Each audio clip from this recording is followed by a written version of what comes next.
Thank you. Thank you. Thank you. Great stuff. Thank you so much. What a lovely introduction. It's great to be back at CPAC. It really is.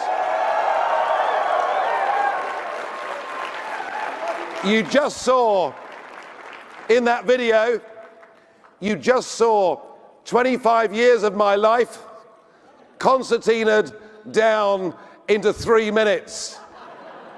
Didn't I look young once? I was even quite shy when I started off, you know.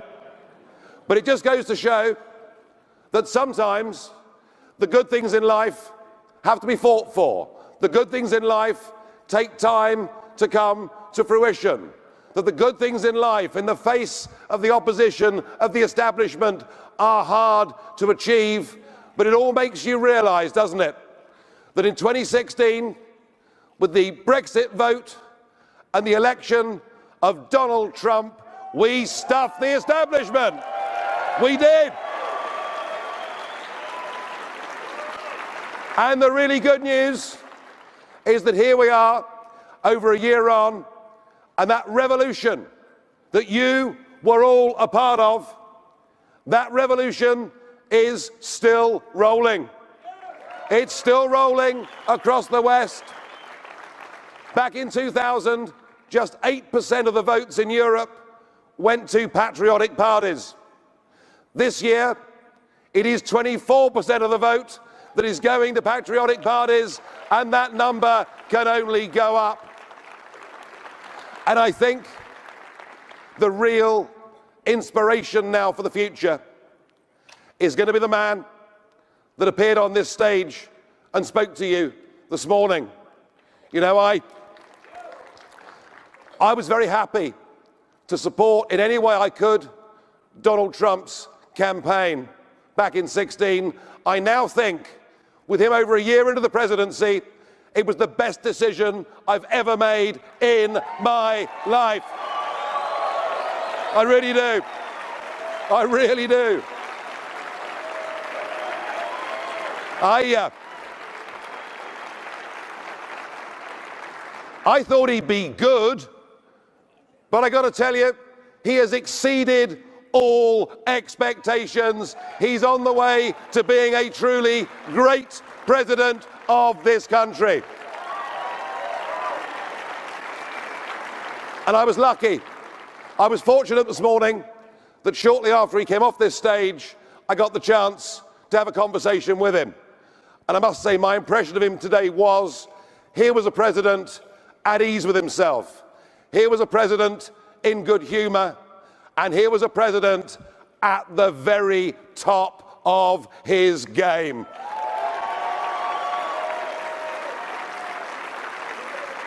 So there's plenty of good news out there, but we must not and we should not underestimate our enemies. The establishment are still not reconciled with those shock results as they saw them back in 2016. The establishment, in some ways, are fighting harder to damage the reputation of the president and indeed to try to delay, water down or stop Brexit. These people will never stop. And you've seen it here in this country, that now the mainstream media have actually become the opposition. They're not objectively reporting news.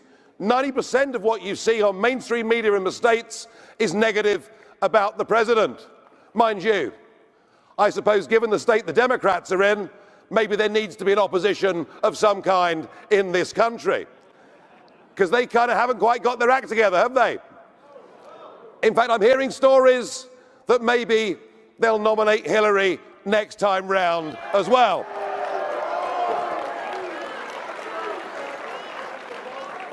Don't boo, you should jolly well hope they do. He'll win by a lot more than last time, believe me. But it's reached a level where they themselves are now engaged in some of the most bizarre conspiracy theories. If you read centre-left broadsheet newspapers in this country and in the United Kingdom, you will be aware that I too am a person of interest to the FBI. I've read that actually I am at the centre of an international spider's web. I am the one person connecting Trump, Putin, and Julian Assange. I've been running memory sticks back and forth from the White House and the Kremlin to Assange. I mean, I have to tell you, I hadn't realised I was that important. I really hadn't.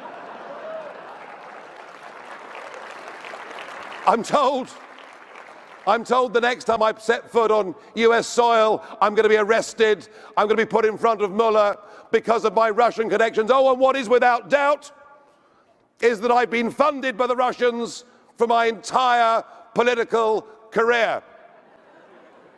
Well, let me tell you, I've never been to Russia, I've never been to Moscow, I've never met a Russian operative or agent, I've never done business in Russia, I've never taken money from Russia. I may be guilty of drinking the odd Russian vodka. But I know from my own part in this story that the whole thing can be summed up by a simple term. It is just fake news, isn't it?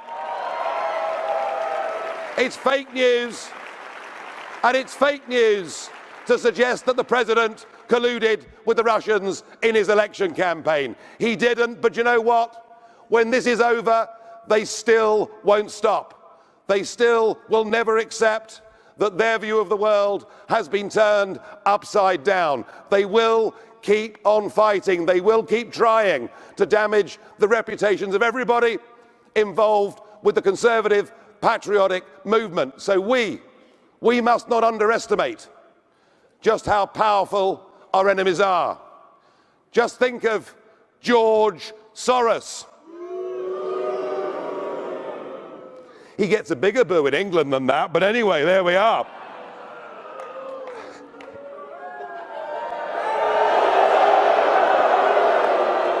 That's more like it. You know, that Open Society Forum, he has put into that $30 billion, not $30 million, $30 billion. And from what I can see, he is attempting to intervene and disrupt in every single election and cause and campaign that is taking place across the Western world. These people don't believe. People like Soros don't believe in the existence of the nation state. They don't believe as we believe, don't we, in basic patriotism and believing in who we are. They don't believe in national identity. They want us to live in a world with open borders. Boo too. Absolutely. That is what they want, and they're powerful, and they keep trying. And you know, I've sensed, and by the way, this is my third CPAC. I mean,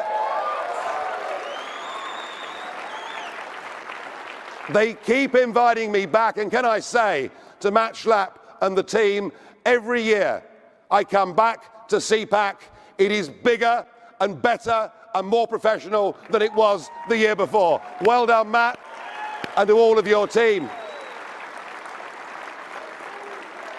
But I've sensed among some of you in the last couple of days a great sense of optimism. You're optimistic because you know something?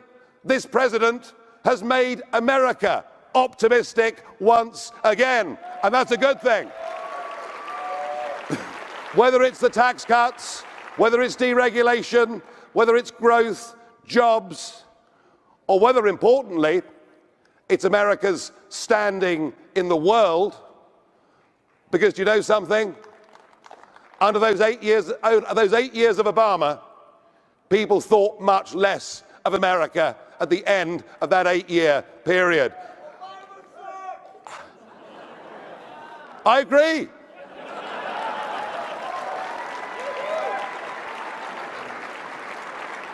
But right from that first speech he gave in Riyadh to the one that he gave in Davos, all of those that said he wasn't up to it, all of those that said he'd embarrass himself in America on the world stage have all been proved wrong, have they not?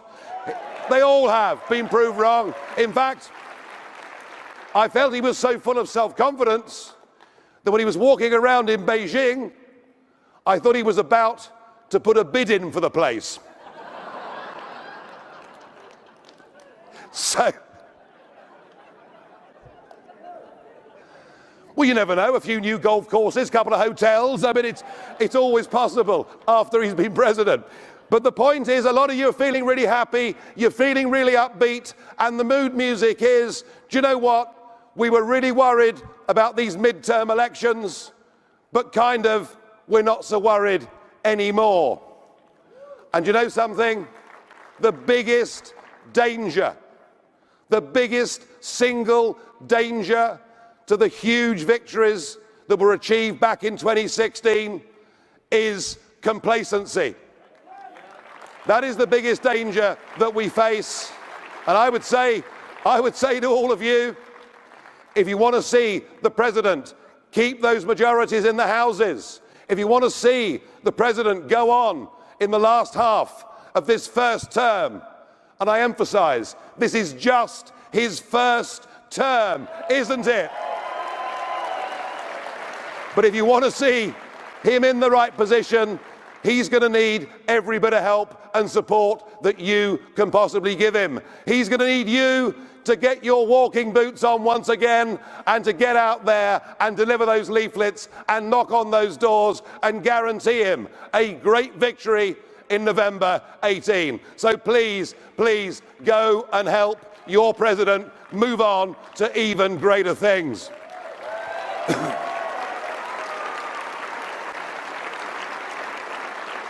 Unfortunately, the situation on my side of the pond is not quite as good.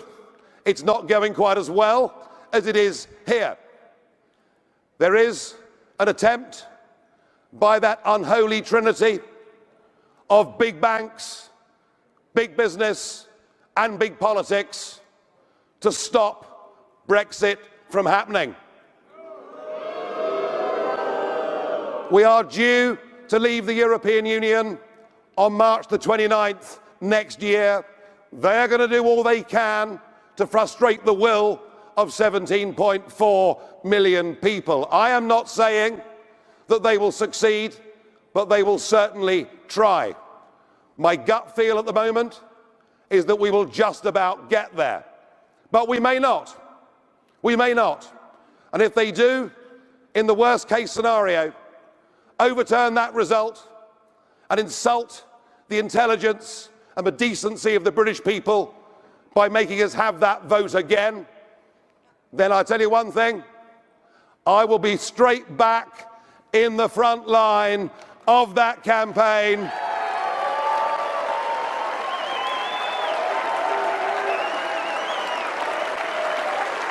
I will.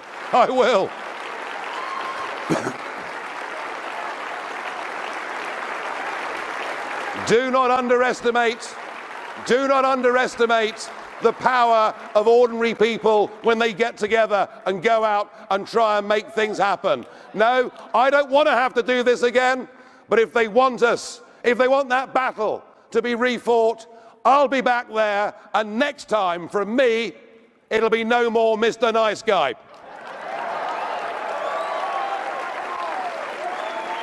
Let's hope it doesn't happen. But the one thing I do know, and the one thing I've learnt from these 25 years of being involved in campaigns in Britain, all over Europe, in America, the one thing I do know is this, that democracy, liberty, and freedom don't come for nothing. That unless you're prepared to fight and battle for those things constantly, that as soon as you stop peddling, the other side, the establishment, will hit back and try to take those things away. Ladies and gentlemen, we should be enormously proud, all of us, in the last couple of years, that we have managed to to change the course of history. But what we now have to do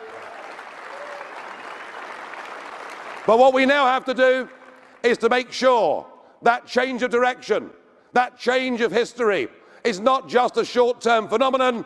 We've got to keep fighting and keep working to make sure that our victory is permanent. That's what we've got to do. That's what we've got to do. And we can do it. And we can do it. It's what the people all across the Western world want. I hope you've had a really good day here at CPAC. I know you're about to get ready to go out for drinks and dinner and to have some fun. Well, I am, I got to tell you. But I want to say, on behalf of the guests, thank you, CPAC. I hope all of you have enjoyed today as much as I have, and I hope to come back and see you one day again. Thank you, thank you, thank you, thank you.